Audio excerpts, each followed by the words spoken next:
So my name is Ben Greene. I'm the founder and Chief Innovation Officer of EOS, and I'll launch straight into this discussion. It's a discussion on laser-focused defence in respect of the modern elements of drone warfare. And before I start, I guess I should give an indication of the perspective I've taken here. This is a strategic technology issue. Drone warfare is a relatively new domain of warfighting, and it's emerged so quickly that there's a significant imbalance. There's a tremendous asymmetry at the moment between offensive and defensive capability, and both sides are scrambling offense to maintain that superiority and defense to catch up. And one of the themes in this talk will be it's all very well to provide drone defense, but drone warfare is, for the first time in a couple of decades, an outstanding example of asymmetric economic warfare. By that I mean that the offence can quite easily force the defence to spend an order of magnitude more money than the offence has spent to achieve a reasonable defence. And that will be a theme that comes up every now and then in this talk this morning, because it's one thing to come up with pretty technical solutions and dazzling technology, but it's another thing to have something that's quite affordable. And so the scenario I'd like you to have in the back of your mind as we go through this next 25 minutes together is think about defending let's say, a fixed military asset like an air defence position. Let's say an air defence regiment. And you're faced with an attack by a sophisticated aggressor that has at his disposal, let's say, only 200 drones. In the modern era, these drones can be kept out of radar detection, or at least out of direct fire, for at least until they're 1.5 kilometres away from the target. Often it's much closer. So the number I think you should have in mind is if there's simple, inexpensive Group 1 drones that can only fly at 90 kilometres an hour, and they become visible at 1.5 kilometres, and there's only 100 of them, you basically have to have a kill rate in your defence system if you're trying to do hard kills of well over 100 drones per minute. 100 drones per minute. Now, I think to put that in perspective and to put in perspective the asymmetry between defence and offence, I believe we probably make at EOS some of the best drone kill systems in the world, and we can achieve probably 30 kills per minute from a single hard system. So that sounds really quite good until you start looking at the cost per kill if you amortise the capital cost against the cost of the attack. So behind this talk is this constant theme of trying to retain some semblance of practicality, because the end users that are walking around this conference are very much concerned with practical solutions, not great technical solutions that will just achieve something in a demonstration or a trial and be unusable because of cost in the field.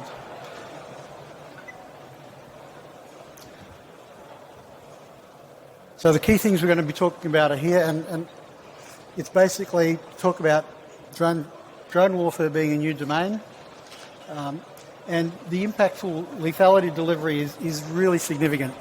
But one thing that's coming out from our discussions and our exchanges and our working closely with warfighters is that the other dimensions of drone warfare are surfacing. And these are things we saw best in several, and I won't go into the examples, several examples during the Cold War in the 70s, 80s and 90s, where the impact of the technology was just as profound in psyops and in psychological warfare, and particularly in economic warfare, in forcing the combatant contenders that you are facing to undertake unreasonable economic tasks. I guess the theme, I won't go through this in detail because this is a 25-minute talk and this is a very, very substantial subject. But the key here is to talk about how lasers can contribute, and I'm going to try to give you two ideas that merge together here. One is that drone defence is an exquisite technical challenge to achieve kill rates exceeding 100 kills per minute from a hard kill system, and that's basically a standard requirement now. To talk about drone defence systems killing 2 or 3 drones a minute 5 drones a minute, 10 drones a minute is irrelevant. We're now talking about kill rates of 1 to 200 drones per minute. Becomes quite challenging. So you have to think about this problem in a different way, but what I can tell you is I've not sat in any think tank of technologists on this subject anywhere in the world that doesn't place high-power lasers at the centre of the solution. I'm not saying as the solution, but at the centre of the solution. I'm going to move quickly through this. I think this presentation will be available to people online, but EOS as a company, it's a medium-scale enterprise specialising quite strongly in automated lethality systems and counter-drone warfare. Our background to this is pretty unique. There's no other company in this space that has this approach. So we have 40 years of directed energy experience in space warfare. At the same time, in a different element of the company, we have 30 years of experience in delivering thousands of RWS weapon systems with combat-proven lethality with kinetic effectors.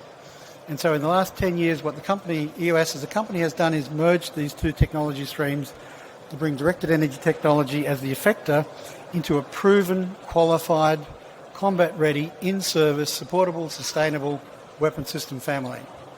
That probably explains why we are the largest provider of counter-drone capability in the world today. Again, I'll move through this. You're here to think about drones and not about what we've done in space. But our space lasers can engage out to ranges of 10,000 kilometres.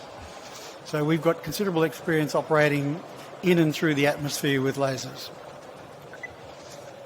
In the surface warfare area, where the combat systems that underpin our counter-drone technology come from, we've got decades of experience in delivering thousands of highly accurate weapon systems.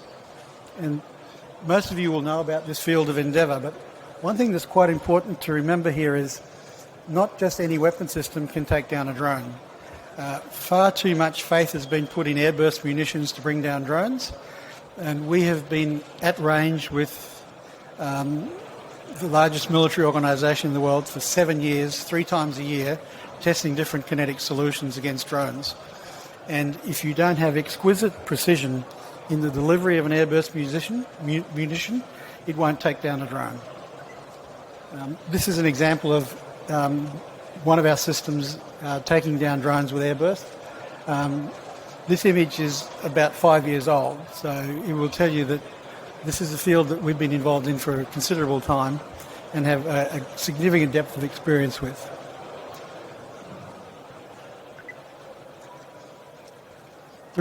I put this slide in this presentation on purpose because I talked about asymmetric warfare at the economic level, and one of the key things that end users need in their counter-drone capability is they need large-scale capability that can take down hundreds of drones per minute.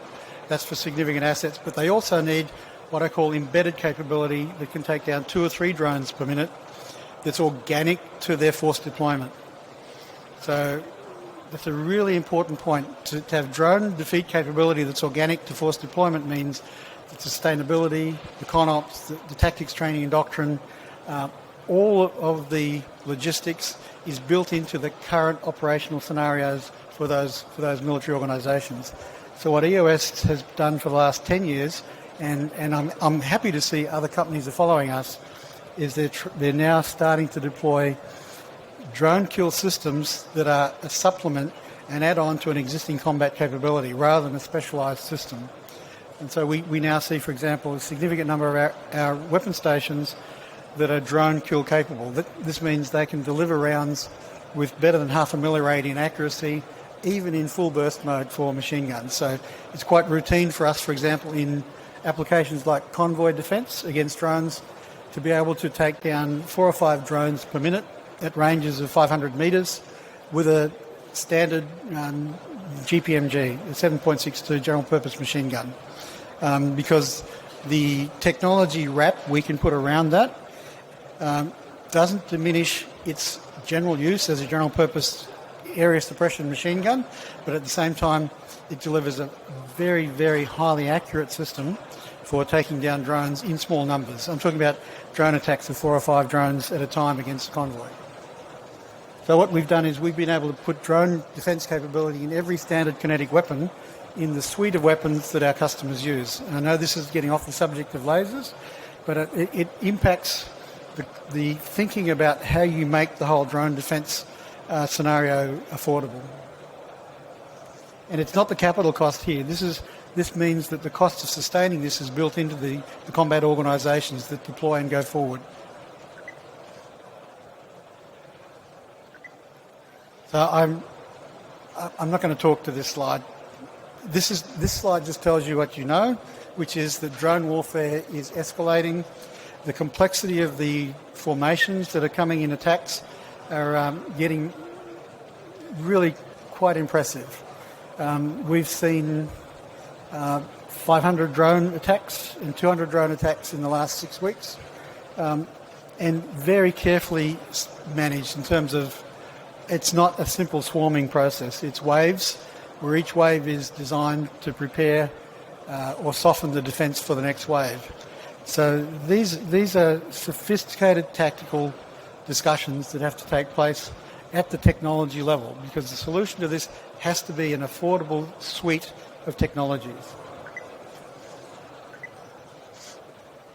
So now we get to the state of the art. This is the playbook, and we make no secret of the fact that if there's a winner and a loser in this game at the moment, the offense is winning. The offense is winning. And the playbook they have is they've got tremendous access to low-cost, very, very effective drones. Speed is going up. We're seeing countermeasures in Group 1 drones already, making them harder to kill. We're seeing much more sophisticated use of ground clutter and target obfuscation. We're seeing targets deliberately cross-flying so to confuse tracking paths and tracking algorithms. We're seeing the whole suite of technologies that normally one would have expected to take 10 years to evolve, have evolved into this domain of warfare within 5 years. It's been really quite impressive. So the last point here is really an important one. What in this domain, the specialists in drone warfare talk about defence keyholes. A keyhole is a zone of vulnerability. And so I'll talk about keyholes in a moment, but basically, except for the lasers, every defensive system has a keyhole in the vertical. So our current mandate from field operations now is to achieve 120 kills per minute, because that's a $3 million attack.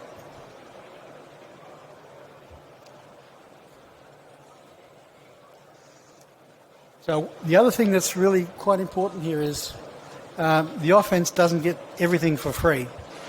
The sophistication of their layered attacks requires standoff C2 ISR. And the moment that they go to that level of sophistication, and they have standoff C2 that coordinates their swarms and their layers, they create a vulnerability that the lasers can attack, because those C2 platforms have to see the battlefield. If they can see the battlefield can see them. And we'll come to that point, but I think you're already ahead of me. This is where the lasers will play a big part. So I'm going to I'll skip through these very quickly. This is our standard 762 counter-drone system. It's effective in the green zone. If you imagine the defensive system is at the centre of the diagram.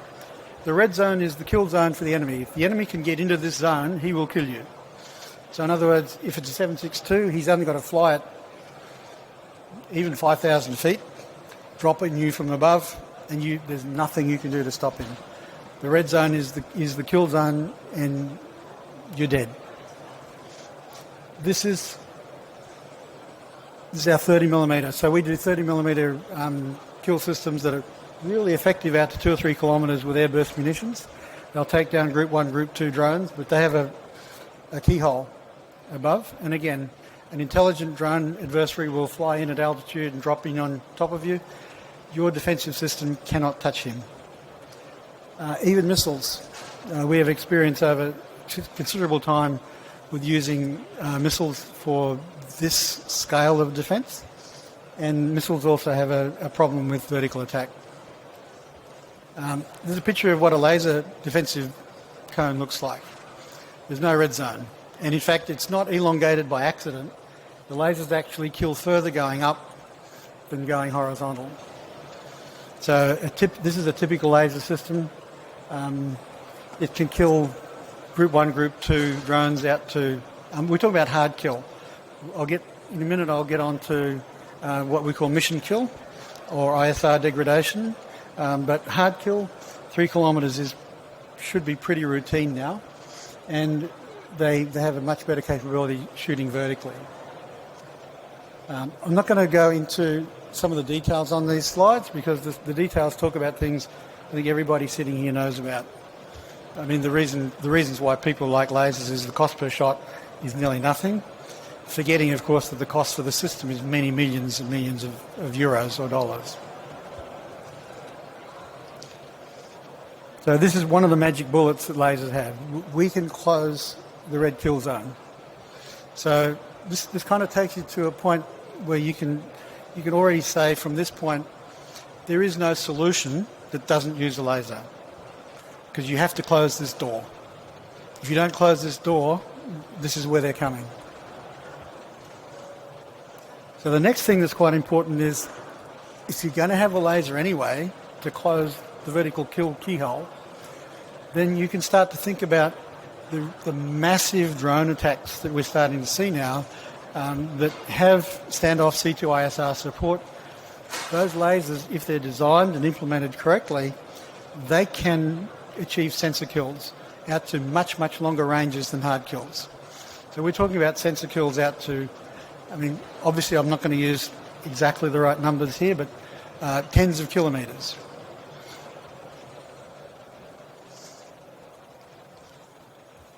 So this is kind of a summary of the drone defence equation. So the first bullet is really important. The attacking team always gets to choose where they attack, and they can assemble forces for the attack at points where your defences are weak.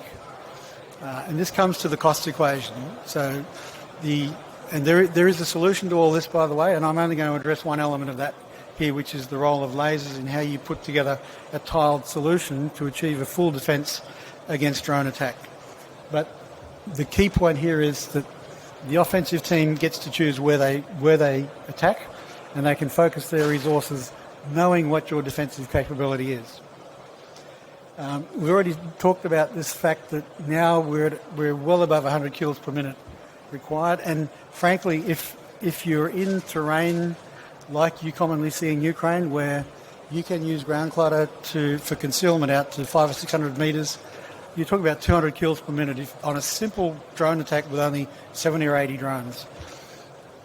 The kill rates become quite steep. So we're authorised to say here we can now achieve 20 to 30 kills per minute with a single laser system. That's not as impressive as it sounds because that single laser system costs orders of magnitude more than the drones they're killing. However, if they can create a hard point in your defence where small numbers can't get through and large numbers that are coordinated with standoff C2 can't be assembled and coordinated in attack, then you start to have the fundamental pieces to solve the problem. And I guess getting to the end of my talk early, my talk is all about the role of high-power lasers in drone defence. And what I'm bringing to the discussion here is current state-of-the-art combat information about what's happening in the field and how that is evolving as we see it and the role that the lasers play. And fundamentally it's two issues. One is closing the keyholes, being able to take out standoff ISR and delivering massive kill rates. I mean, we would hope to have drone one kill rates at 40 drones per minute per system within some short period of time. So one of the issues that and I'm just throwing this in here, there's probably 10 or 15 wild cards that the offensive team can throw in that will disrupt you immensely. And the C2, I'm not talking here about C2, but I'm just going to make a reference to it. Defensive C2 is way behind the curve on this.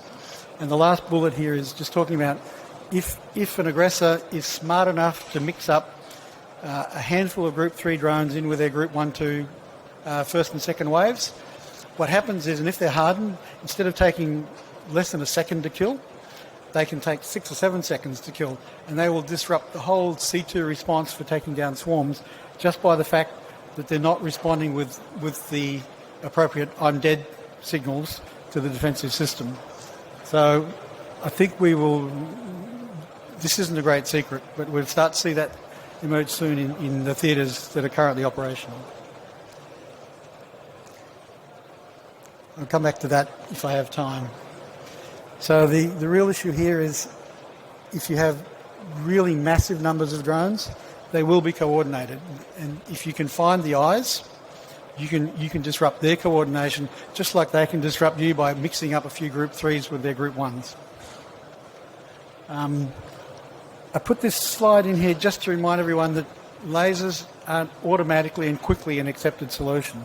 The reason behind this particular headline was nothing to do with the laser itself, but with the fact that there was a mismatch between the performance and the expectation that wasn't properly communicated.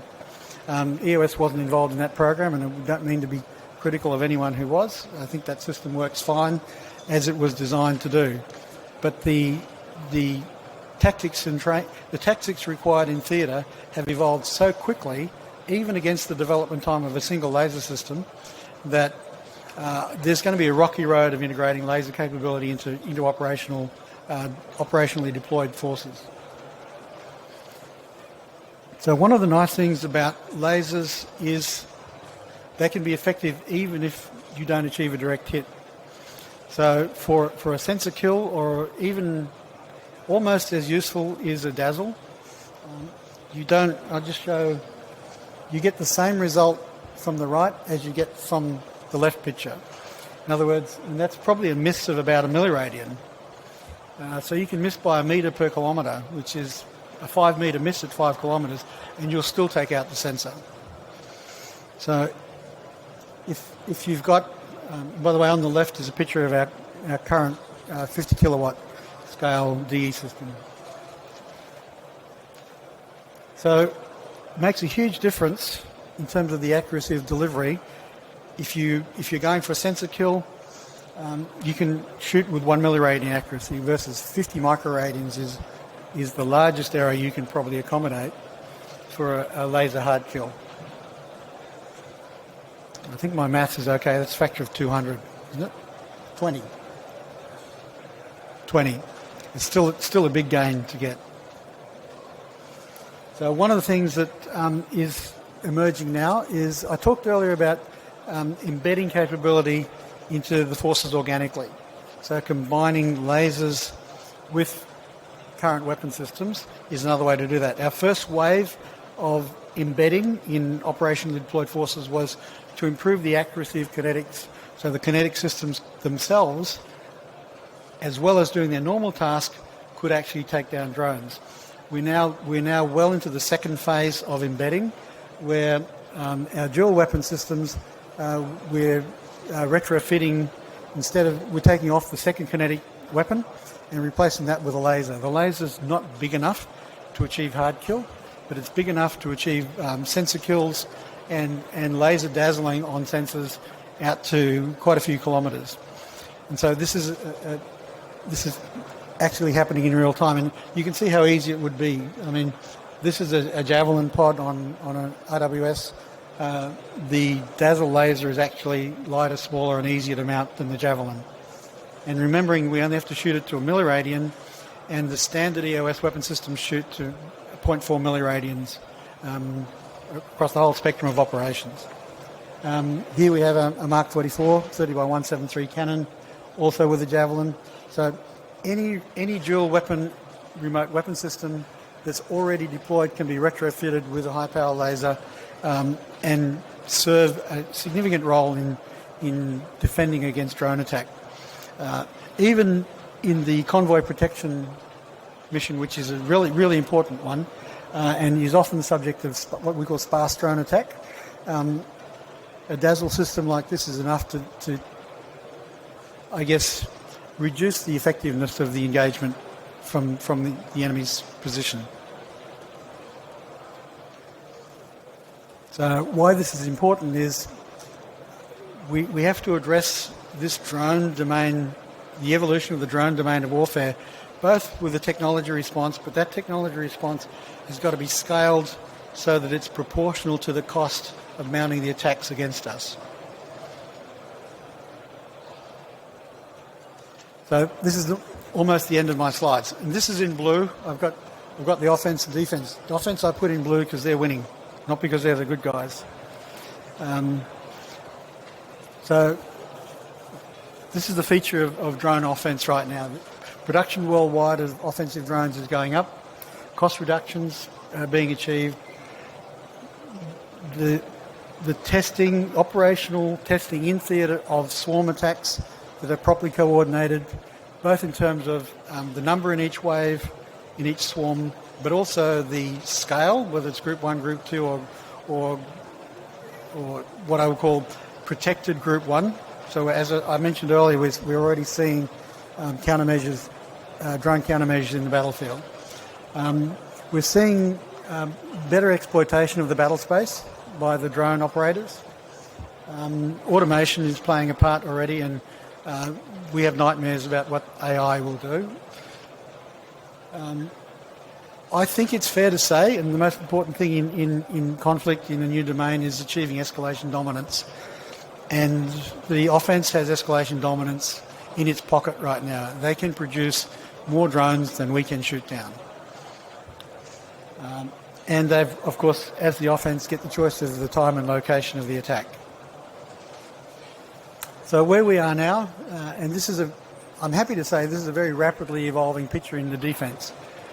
We've got kinetic lasers and EW solutions to these new types of drone attacks. Dual use is helping reduce the cost of defending against less than massive attacks. One of the most interesting things that's come out of the counter-drone environment is that there's been a very significant blurring of the requirements from counter-drone to CRAM in terms of directed energy delivery.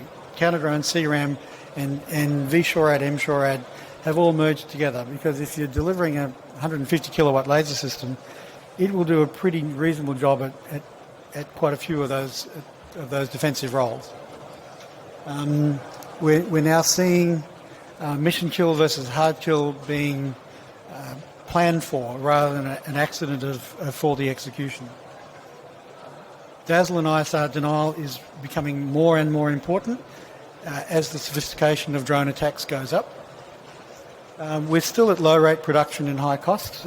EOS is just moving our 50 and 100 kilowatt drone defence systems to production right now, and so it will be some time before the economies of scale kick in to make those systems more affordable. And so we still have this asymmetric cost. So we still have, I guess, the offensive team still got the economic warfare card in their pocket pretty well. They can mount an attack for much less than we can defend.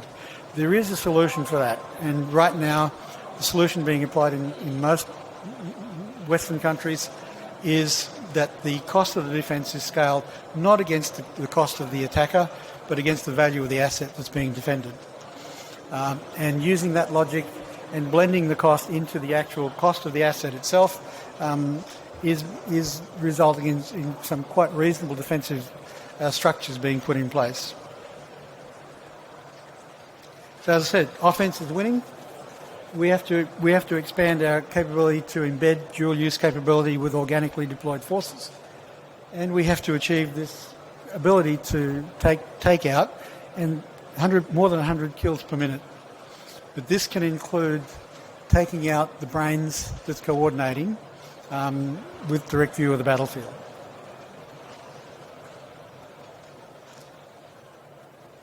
I don't have to read this because I started with this slide to let you know where we were going. So back to the key point. As far as we can tell, there is not a solution to the defence against drone attack that does not include high power lasers. It's very important not to overstate the role that they will have. They will always be blended as a tile in a tiled solution that will have kinetics, EW, missiles for long-range standoff in some cases, and they won't always be directed towards achieving hard kill. There are other ways to achieve a reasonable defensive posture in this battle space. So I would like to stop there and just open up the ground for questions, if there are any.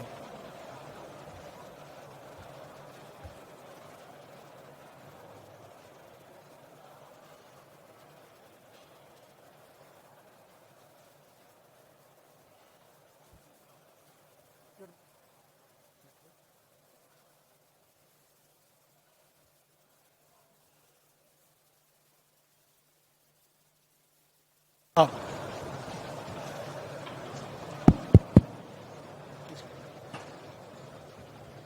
Hey, thank you for the presentation. So, what's the biggest challenge you're trying to resolve right now? What's the biggest challenge you're trying to resolve right now? Look, I think there's several really huge challenges. One is to drive down the cost of the really high-power laser systems. And I think if we go back a year, it's hard to project where it's going, but in 2023, if you search the literature, you'll find the average cost for directed energy was €1 million per kilowatt. This year, it's probably down to $700,000 per kilowatt. And so it needs to fall from last year's level an order of magnitude before it gets what we call massively deployed. And we can see that coming. So that's one of the big challenges, driving down the cost of DE. The second big challenge is the defensive C2 is more difficult than the offensive C2 because, again, the offense gets to choose when they attack and they get to pre-plan their battle tactics, whereas the defense has to respond. So the command and control for defensive drone layered architecture is really quite a challenge. So I think those are two of the biggest challenges. There are amazing developments in technology across the whole front here that gives me a lot of optimism that if I'm talking in 2 years here, we'll switch the red and the blue. And they'll both be blue. You'll never have a better defense than the offense, but I think we can make up for the lost ground. Right, thank you. Another question that I have is how precise you have to be for the laser to work? How precise? Yeah, the detection, how precise it has to be, especially if the target is moving and it will be moving. So in terms of detection, the precision is not very important. 4 or 5 milliradians is fine. So very coarse detection by a very simple radar or a simple thermal tracking system is fine. It hands off to the laser. The laser finds, acquires and locks the target itself. And I think I mentioned that that acquisition, lock and track has to be accurate for a moving target and manoeuvring target to better than 50 microradians. So 50 microradians is 5 centimetres at a kilometre roughly. So you have to deliver the power to the target and achieve an intensity on the target at about that level. So those are not supreme challenges. I think that's a technically complex, but those problems have been solved. In fact, there are several companies in this hall who have made really good progress towards solving that problem. How about stability of the vehicle? If it's on the move, can the laser work? Okay, that's a really good question. So right now, the directed energy systems have not been operationally qualified for firing on the move. They all fire when the vehicle is stopped. So we have stabilisation systems that would meet or exceed the requirements to field them on the move. It's just that the development test cycle for that is longer than the fielding demand cycle for drone defence is right now. So there are compromises being made to get things into service quickly, but there's no reason why lasers in the future can't shoot on the move. In fact, I think there's probably a couple of companies in the lower end of the power spectrum. So EOS, our minimum system is 50 kilowatts. and it's scaled to achieve a particular set of objectives in the battlefield. There are obviously excellent companies that are working at the 10, 20 kilowatt range, and I think one or two of those is very close to having fire on the move capability. Thank you.